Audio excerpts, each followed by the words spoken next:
we were sitting at home. It was maybe maybe around dinner time, maybe like 6 in the afternoon.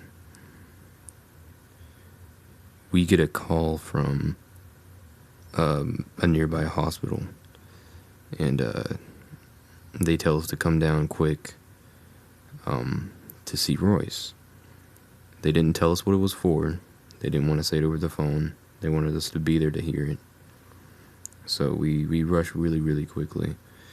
And as we get there, I'm thinking maybe he's sick, or maybe he broke a bone or something. You know, I mean, it's Royce. What could it be? You know. So I'm trying to think positive and optimistic, and I'm chalking it up to just he should be fine, right? Like he'll make it out. You know, it might just be a little something.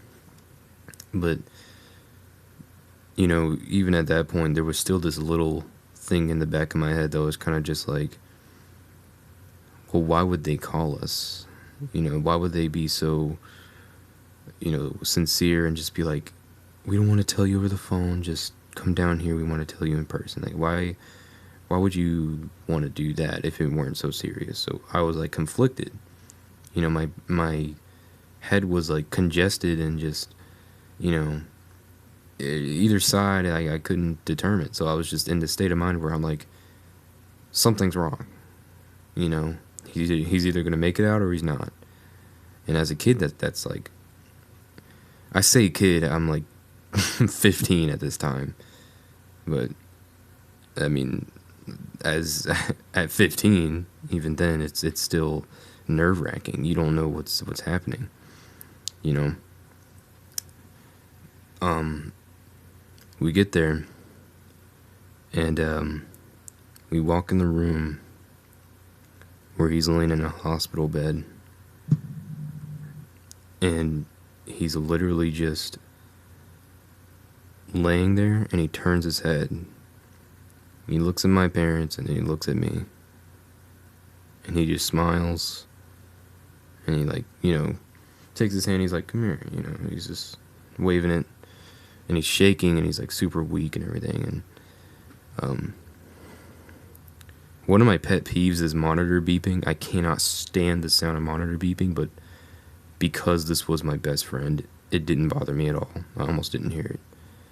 And that's kind of crazy, because that is like my biggest pet peeve, like, ever. You know. But anyways, that's not the point. We walk up, and you know, we give him a hug and everything, and he looks decent, but he's still like shaken up, and he's, you know, all that. But he had been unconscious for a while, from the point when they got him off the street and to the bed. He was unconscious that whole ride, you know. When he got shot by that cop, he was just unconscious. He had woken up, and about the time we got there, actually. But when he when we're done with our hugs, he doesn't look at any of us. He just looks at me first, and he just nods, and he looks up at the ceiling, and he passes.